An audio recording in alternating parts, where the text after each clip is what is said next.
Bapak Ibu yang dikasihi Tuhan, kita akan mendengarkan firman Tuhan dan merenungkannya.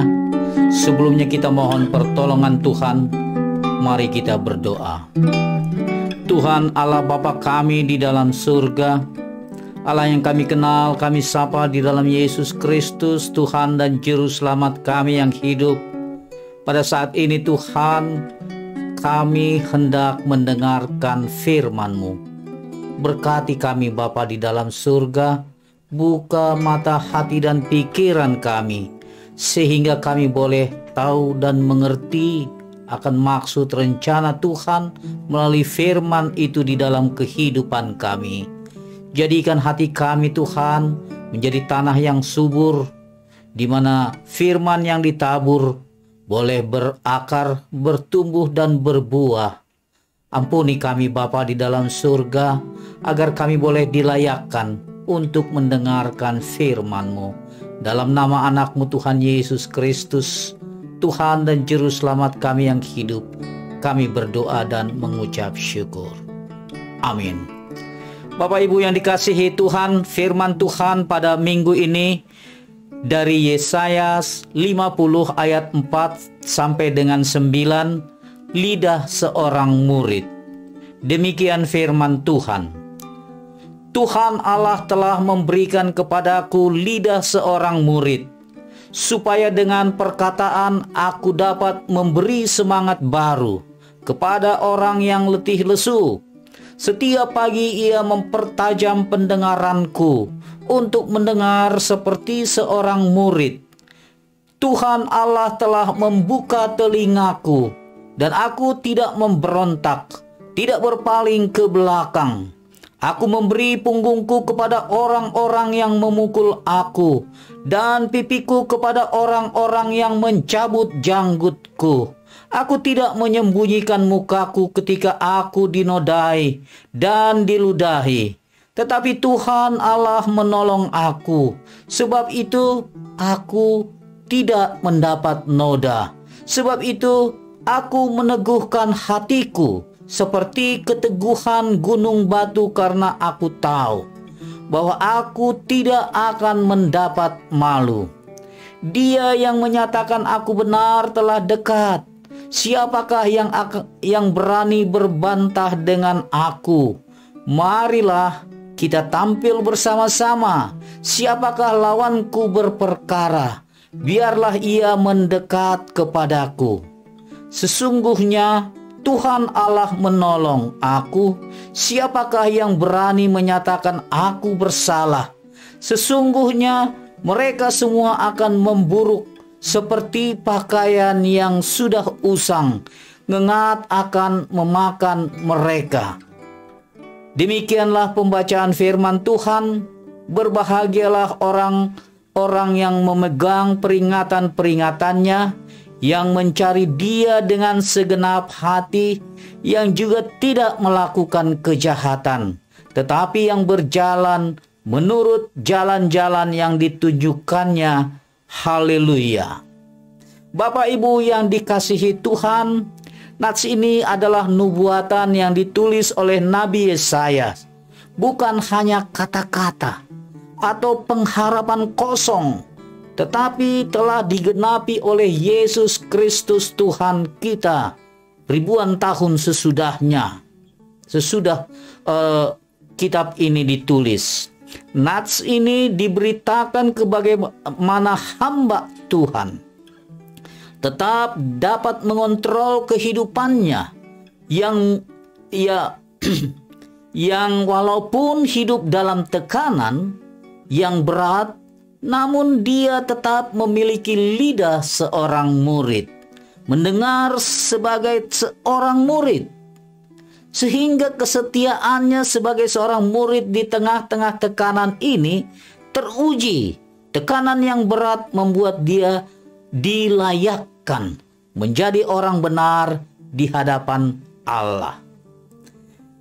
Yang dikasihi Tuhan, dalam pelayanan Tuhan Yesus, dia menjadi hamba, setia kepada Bapaknya yang di surga, memiliki lidah seorang murid, Semua firman yang keluar dari perkataannya memberikan semangat baru kepada setiap orang yang mendengar. Dan pendengaran seorang murid, Tuhan Yesus setia kepada Bapaknya. Dia mendengar apa yang Tuhan Bapa Allah yang di surga katakan. Dia berbuat, dia bertindak, selalu mendengarkan tuntunan dari Allah Bapa. Tuhan Yesus menjadi hamba Tuhan yang menderita. Dia menjalani semua penderitaan. Ia taat ketika harus dianiaya dan dipermalukan. Inilah nubuatan yang ditulis oleh Yesaya ribuan tahun sebelum Yesus menjalaninya. Di ayat yang keempat, dikatakan Tuhan Allah telah memberikan kepadaku lidah seorang murid. Nah, lidah seorang murid diberikan oleh Allah. Ya, ciri daripada seorang murid itu, dia belajar, dia menggali ilmu, dia berdisiplin, dan dia taat pada gurunya. Sang guru agung itu. Semua itu dilakukan untuk menambah ilmu dan keterampilan, keahlian. Aspek kognitif dan afektif didapatkan. Ilmu dan keterampilan didapatkan karena kelak dia itu dapat berguna, ya, membangun diri dan juga berguna bagi kepentingan orang lain. Misi daripada belajar adalah untuk melayani, ya, terus belajar dari Bible study, ya, dari bacaan firman, dari berbagai referensi. Itu adalah bagian daripada belajar, menjadikan seorang pendengaran seorang murid, ya. Misal inilah yang dilakukan. Modal dasar melayani untuk memotivasi orang lain. Dia mengasah diri agar mampu membawa kesejukan bagi orang yang lelah, orang yang lesu, memberikan semangat baru bagi orang yang letih lesu. Bagaimana ini bisa terjadi? Dengan mempertajam pendengaran, supaya menjadi peka, supaya menjadi lebih sensitif. Nah, itu semurid. Lidah seorang murid. Lidah itu fungsinya berkata-kata. Dan berkata-kata ini tidak bebas, walaupun lidah tidak bertulang, tetapi ada alur ataupun isi daripada kata-kata yang diucapkan oleh lidah itu, ya. Karena lidah ini bisa seperti api, bisa membakar hal-hal yang besar, yang hutan, tetapi dengan lidah dia bisa memberkati, berkata sesuai dengan apa yang dikatakan gurunya, atau berkata sesuai dengan pengetahuan yang diperoleh, yang didapat dari gurunya. Nah, perkataan itu yang memberi semangat, menjadi berkat, memotivasi, mendorong untuk orang menjadi maju. Jika guru agung kita mengajarkan kasih, pengharapan, pengampunan, ya, sebagai murid, semestinya kita juga melakukan hal yang sama, ya, memperkatakan kasih, memperkatakan pengharapan, dan memperkatakan pengampunan sebagaimana yang diajarkan oleh sang guru kepada muridnya. Kalau di Matius 12 ayat 36-37, Tuhan Yesus katakan, setiap kata sia-sia yang diucapkan orang harus dipertanggungjawabkan pada hari penghakiman. Karena menurut ucapanmu engkau akan dibenarkan. Menurut ucapanmu engkau juga akan dihukum. Jadi pembenaran, penghukuman itu tergantung daripada apa yang kita ucapkan. Oleh karena itu, maka perkatakanlah yang membangun, yang memotivasi, yang membuat semangat baru kepada orang-orang yang letih lesu. Kita dari firman ini dikatakan bahwa kita tidak berkata yang sia-sia. Ada pertanggungjawaban dari setiap kata. Menurut ucapan kita dibenarkan, menurut ucapan kita juga dihukum. Bapak Ibu yang dikasihi Tuhan, ketidakmampuan mengendalikan lidah dan pendengaran itu berarti kita kalah. Kita dikendalikan oleh emosi, oleh perasaan kita. Kita gengsi memaafkan, kita gengsi mengampuni, kita gengsi mengulurkan tangan, ya. Ini dapat menimbulkan, juga bisa dapat menimbulkan kemarahan, sakit hati, dengki, caci maki, dan bahkan dendam, ya, berkepanjangan. Tanpa disadari bahwa kita menjadi orang yang tidak mampu mengendalikan diri. Tetapi orang lain yang mengendalikan melalui pancingan, melalui gara-gara yang dibuatnya, atau melalui perkara yang tidak menyenangkan kita. Langsung timbul emosi kita, amarah kita. Perkataan kita.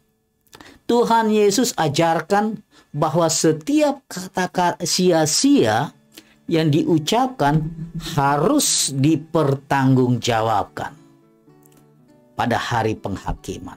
Harus. Ada kata harusnya. Nah, tadi dikatakan bahwa di dalam Efesus 4 ayat 29 dikatakan bahwa pakailah, ya. Ini sebagai suatu dorongan agar kita pakai perkataan yang baik untuk membangun di mana perlu, supaya mereka yang mendengar beroleh kasih karunia. Kalau kita bicara, jangan pakai kata-kata yang kotor. Pakai yang membangun, yang membina, yang memberi pertolongan kepada orang lain. Kata-kata seperti itu yang akan mendatangkan kebaikan kepada orang-orang yang mendengarnya. Bapak Ibu yang dikasihi Tuhan, di ayat 4b dikatakan setiap pagi ia mempertajam pendengaranku untuk mendengar seperti seorang murid. Tekun mendengar tanpa perbantahan. Menurut ketaatan, penurutan itulah yang menjadikan makna daripada seorang murid. Kalau suka melawan, tidak cocok katanya, itu sudah juga bukan murid. Oleh karena itu, sebagai murid, pendengaran sebagai murid itu, dia tunduk, taat, dan setia apa yang dikatakan oleh gurunya. He wakes me up every morning. Setiap pagi dia bangunkan, he makes me alert, so I can listen attentively, as disciple do. Ya, jadi dia yang membuat, ya, kita berkeinginan, bergairah untuk mendengarkan, ya. Bahkan bukan cuma mendengar tetapi attentively, ada perhatian, ada fokus dari apa yang didengarkan. Sebagai murid, itulah makna daripada jabatan ataupun seorang hamba ini, ya. Setiap pagi dikatakan, ini merupakan apa? Bukan kadang-kadang atau sering, ya. Kadang-kadang, tetapi every morning. Ini berbicara tentang frekuensi.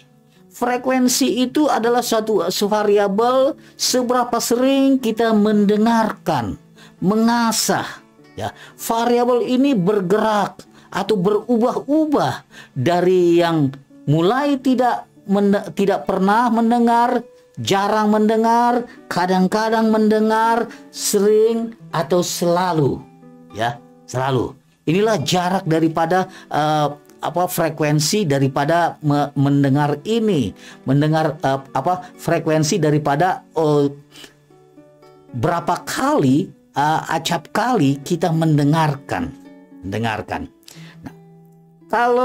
jadi dia bukan pilihan, tetapi dia merupakan recorded, tercatat apa yang pernah kita lakukan dalam hal mendengar. Ya, apakah sering, apakah kadang-kadang, atau dia jarang, jarang mendengarkan. Nah, kalau bilang kadang-kadang baca firman, itu yang dikatakan sebagai unclassified. Kalau saya katakan saya sering baca firman, tetapi itu juga masih dikatakan almost classified. Sering itu masih belum, tetapi every morning itu sudah jelas, selalu, ya, always, tepat pada di dalam waktu yang ataupun acap kali kita mendengarkannya. Untuk apa? Untuk mempertajam, ya, untuk mendengar untuk mendengarkan seperti seorang murid, ya, mempertajam pendengaran. Ya, semakin peka, semakin sensitif. Ya, kalau ada di ayat Yesaya 59 dikatakan tangan Tuhan tidak kurang panjang untuk menyelamatkan, pendengarannya tidak kurang tajam untuk mendengar. Ya, pendengar. Jadi pendengaran itu seperti yang diajarkan Tuhan, mempertajam pendengaran. Jadi peka, sensitif terhadap segala sesuatu, keluh kesah, masalah, keluhan orang-orang, dan di sanalah kita masuk menjadi penyemangat yang memberikan motivasi. Ya, mereka yang letih, mereka yang lesu, mereka yang berbeban berat, dipertajam, mengerti isi hati Tuhan. Maksud daripada mempertajam ini, mendengar itu bukanlah suatu kegiatan sederhana, seperti kata-kata yang cenderung pasif, ya sambil lalu, nggak begitu. Dia cuma pasang telinga kiri, pasang telinga kanan. Apakah masuk melekat atau tidak? Bukan di situ. Itu dalam pengertian mendengar. Tetapi mendengarkan adalah suatu proses intelektual, ya, emosional, melibatkan pendengaran, melibatkan perasaan, melibatkan perhatian, pemahaman, ya, ada pemahaman di sana. Jadi fokus, ada waktu yang diberikan, ya, pay attention, ya, meningkatkan ada daya ingat. Bagaimana caranya kita tahu itu kita berhasil mempertajam pendengaran itu? Coba uji. Seminggu yang lalu firman apa yang firman yang pernah kita dengar? Atau satu ayat saja yang melekat, yang membuat hati kita tergugah. Itu salah satu cara membuktikan apakah kita mendengarkan secara fokus, attentionally, ya, dengan penuh perhatian, ya, ataukah dia punya daya ingat, kita punya daya ingat terhadap apa yang kita dengarkan. Selain itu juga kita dituntut suatu dorongan, motivasi, kerelaan, dan kesabaran di dalam mendengar. Nggak terburu-buru, ya. Pay attention, duduk dengarkan, ya, tidak dikejar waktu. He makes me alert so I can listen attentively. Jadi ada peringatan, ya, gairah untuk mendengarkan. Kalau bukan karena roh Allah yang menggerakkan itu, ya, kita akan terlena dengan kenyamanan dunia. Ya, nantilah, nggak ada waktu. Kalau ada waktu, ya, memberikan sisa-sisa waktu di dalam mendengarkan firman Tuhan, ya. Ini menyakitkan Allah tidak senang dengan pemberian-pemberian yang yang sisa daripada pemberian waktu yang diberikan. Tuhan membuka telinga, ya. Telinga kita yang tertutup dibukakan, ya. Allah berinisiatif, ya, untuk dengar-dengaran, ya, untuk dengar-dengaran, dan kita tidak memberontak, tidak melawan, tidak bersungut-sungut, tunduk taat dengan kerendahan hati. Lalu katakan ke setiap firman Tuhan, ya Tuhan, amin, ampuni kalau kami belum melakukannya. Selalu katakan demikian, itu merupakan hati yang terbuka, menerima kenyataan dari apa yang diri lakukan selama ini. Dengan cara demikianlah kita bisa berubah, berefleksi terhadap apa yang kita dengarkan. Ada pengaruh ke dalam kehidupan kita, ke dalam diri kita. Bukan karena kekuatan kita, tetapi dikatakan Tuhan Allah yang membuka. Oleh karena itu dalam doa kita selalu katakan, Tuhan tolong bukakan hati kami, telinga kami, untuk mendengarkan, untuk mengingatkan, untuk mengerti, untuk memahami apa yang Tuhan nyatakan pada hari ini. Di ayat 6 dan selanjutnya itu merupakan gambaran bagaimana seorang hamba dia menderita, baik itu secara fisik, ya, ditampar pipi kiri, dicabut janggutnya dan sebagainya, tapi tidak tidak melawan, tidak memberontak, tidak dinodai juga diludahi, ya, secara fisik diterima, tapi tidak memberikan pembalasan. Kalau 1 Petrus 2 ayat 23 katakan, ketika Yesus dicaci maki, ia tidak membalas dengan mencaci maki. Ketika Yesus menderita, ia tidak mengancam, tetapi ia menyerahkan kepada kepada Allah yang menghakimi dengan adil. Menyerahkan. Jadi hak penghakiman adalah milik Allah, ya. Kalau pembalasan milik Allah, ya.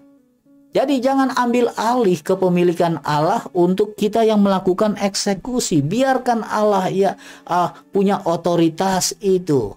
Jangan ambil alih. Ketika dicaci maki tidak membalas.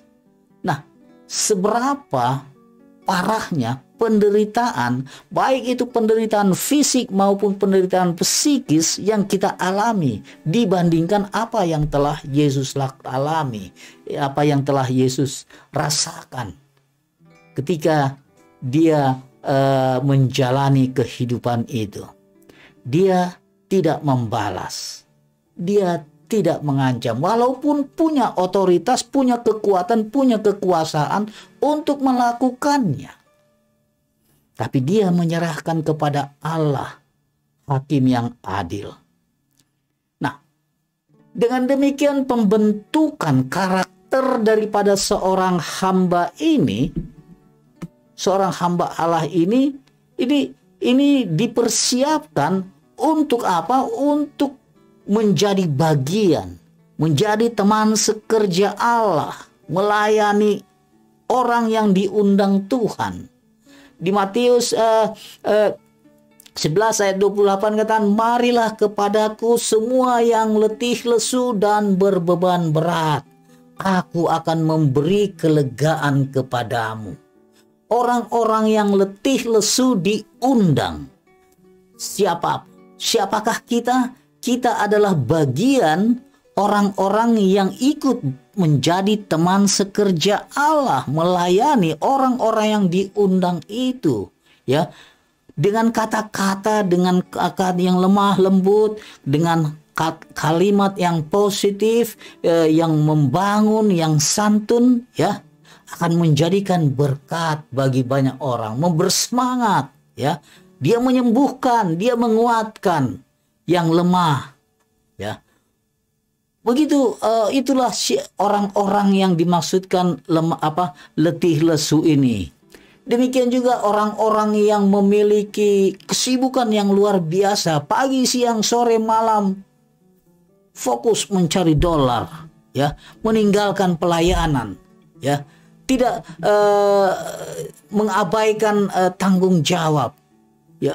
Orang yang lelah dengan masalah dalam kehidupannya, ya. Orang yang lelah dengan pergumulannya, banyak hal di sekitar kita yang menjadikan objek daripada menantikan pernyataan ataupun perkataan-perkataan yang memotivasi mereka, ya, mendapatkan jalan keluar. Supaya apa?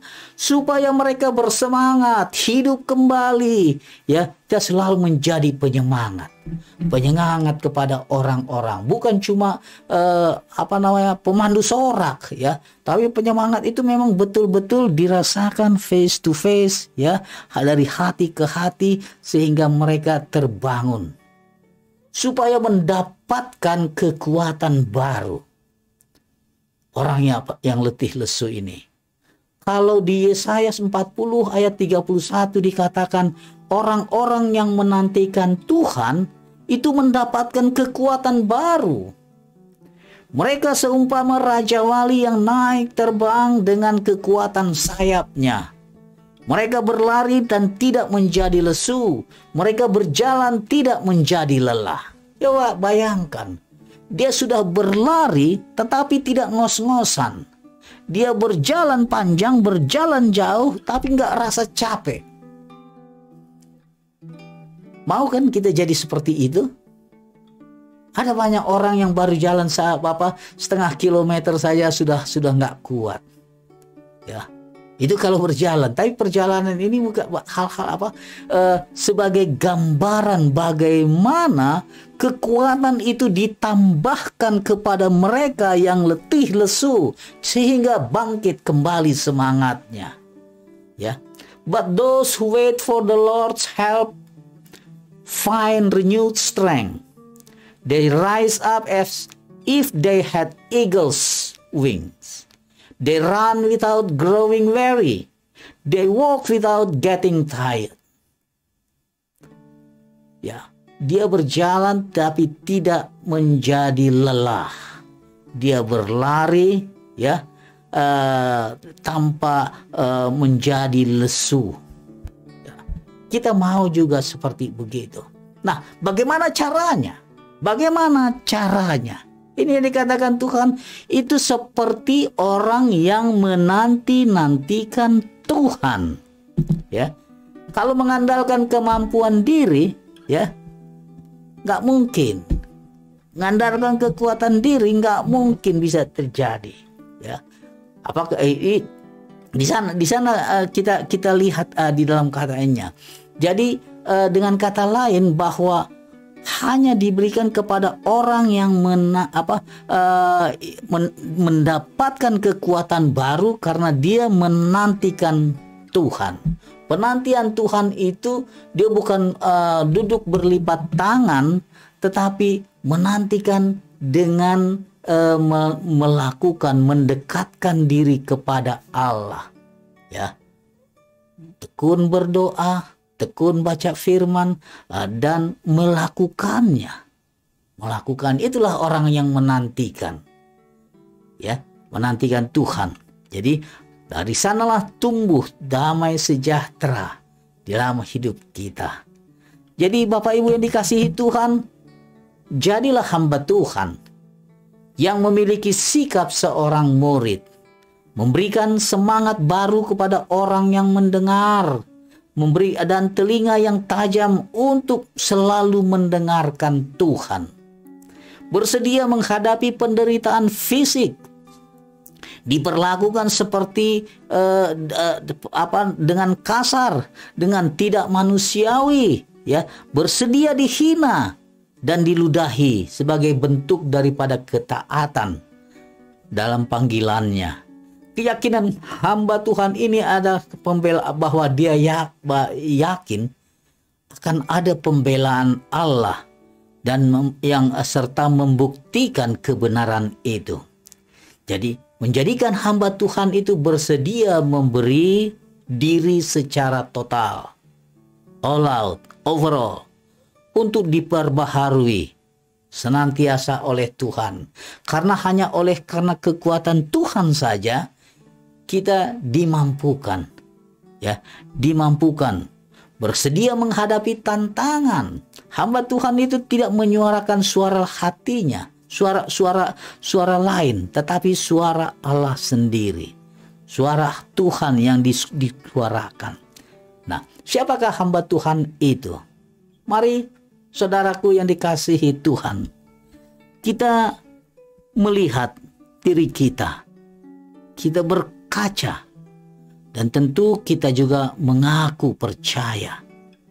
Nyatakan dan buktikanlah bahwa kita adalah benar-benar hamba Tuhan yang setia.